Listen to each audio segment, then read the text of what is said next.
Marc Raimondi for ESPN here with Gervonta Tank Davis in Los Angeles, just after the press conference with Rolly Romero. Tank, you guys had a stare down after the press conference, exchanging words back and forth. What did you say to him, and what did he say to you? Couldn't really say nothing. He called me a bitch. I can't really tell you what he said. That's about, most importantly, he said something about Joette. That's about it.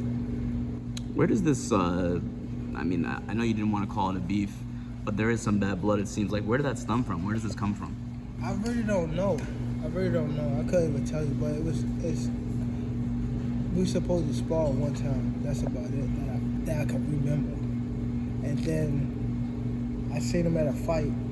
I forget who fight it was. I think it was Earl. And Garcia, right? I think Leonard said it was Garcia Spence. Earl, and I pushed him. I seen him, I pushed him. And then one time in the gym after he fought somebody, I forget, he was supposed to lost, but they gave him a fight. I came in the gym, told him he was a bum fighter. He didn't say nothing. And then a couple months later, a couple fights for him later, he wound up being my opponent. So that's what it is.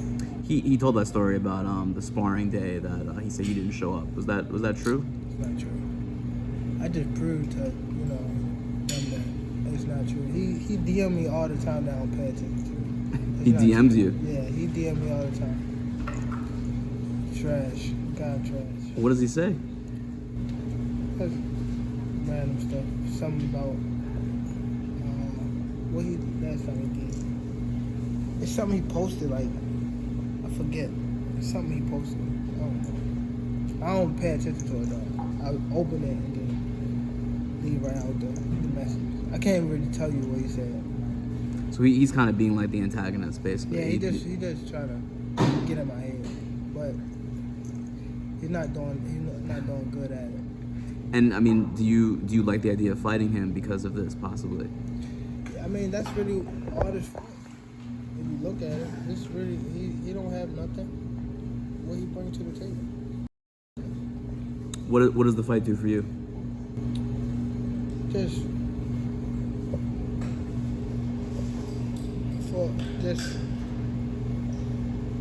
what a troll has. That's about it. That's like me catching any troll. That's about it. That's it. Do you think he's maybe not a worthy opponent? I mean, we can't overlook him. He's definitely a worthy opponent because he's 14-0 with how many knockouts? 12. So other than that, he don't bring nothing to the table. Just about him 14-0. But you could be 14-0 and they can build you the right way to make you 14-0. So. Right. You've been bouncing around weight classes lately. Do you have an idea of what the future may look like? What division? Not really. I just like to focus on one fight at a time. Everybody got their own situation going on. I'd like to focus on my situation. Hopefully at the end we all meet. But right now I'm just focused on Rolly. Obviously you have this fight coming up.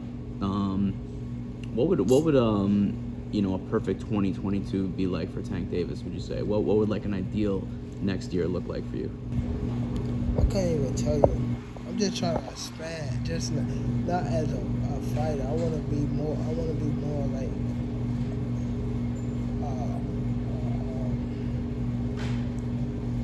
an all-around-the-board star, an athlete.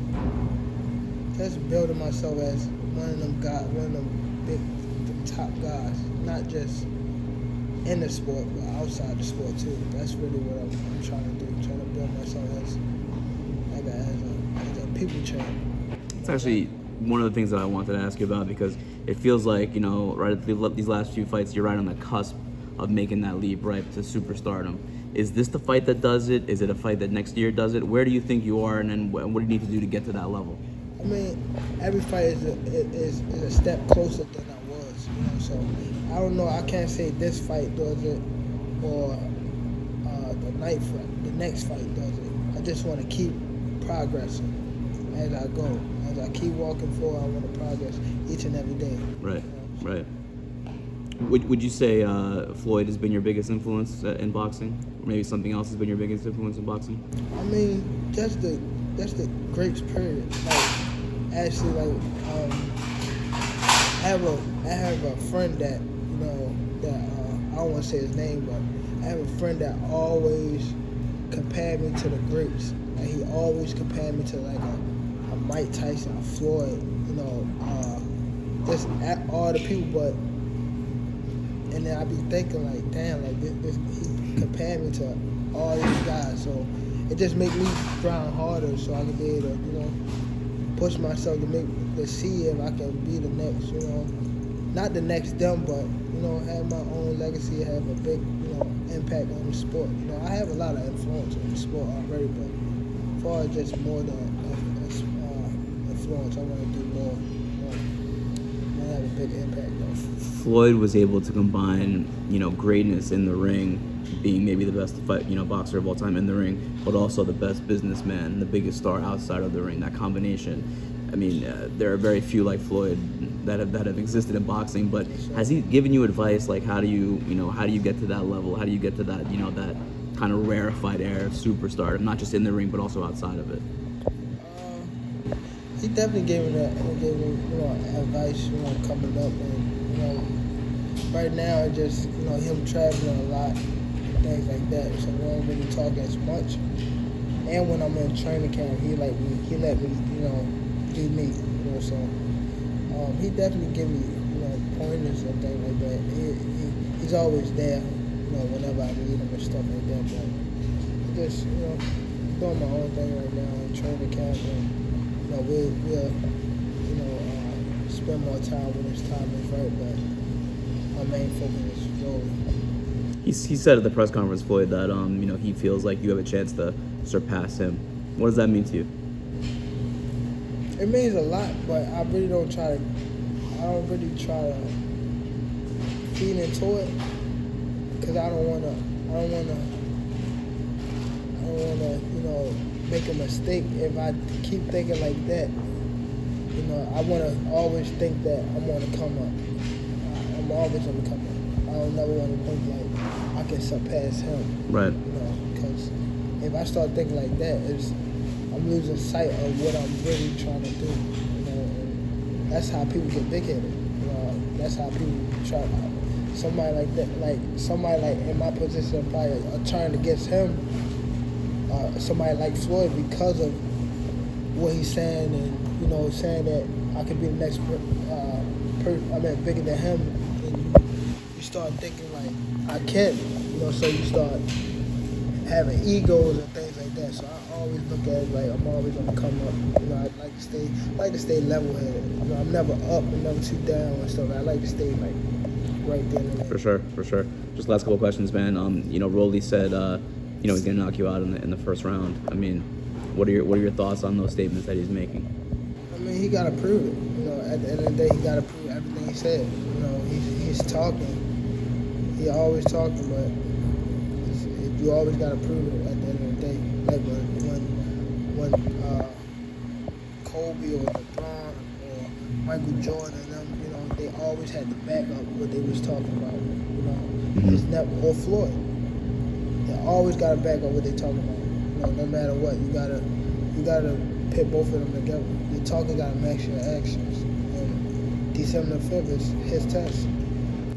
Beginning of this year, there was a lot of talking with, you know, the kind of the four guys in the division, you, Lopez, Haney, Garcia, that, you know, you guys were all going to fight each other. Hasn't happened yet. What would you say has happened? Why hasn't it happened? You've been fighting.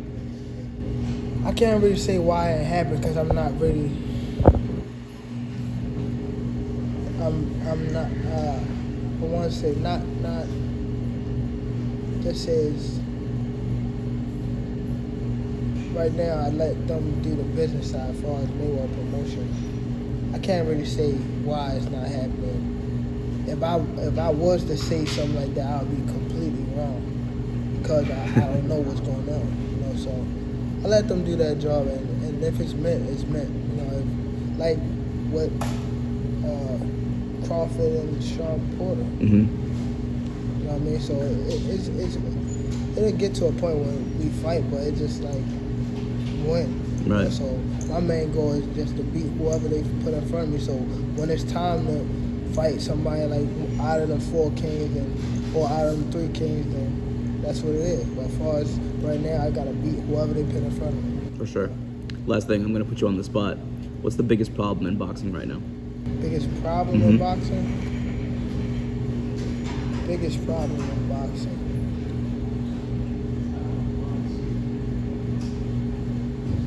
Right now, people playing with the sport. They're playing with boxing. They're making it like a WWE situation. And they don't really know you get hurt bad in the sport.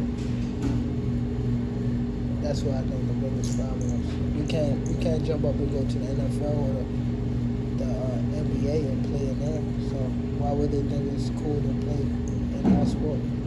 Do you mean like the Paul brothers, that type of stuff? I mean, I'm not saying no name. I'm just saying Purdy, whoever. Either just all around the Triller. They just come in the sport just pitting on any type of event. They pit on events with people smoking. Like, come on, bro. Like, You weren't a fan of that? no, I would never be a fan of that.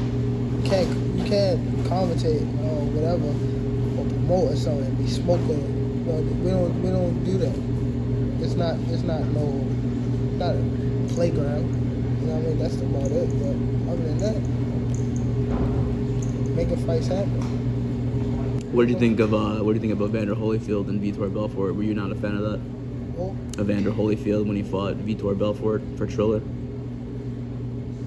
Evander Holyfield. And he fought who? He fought Vitor Belfort from UFC guy.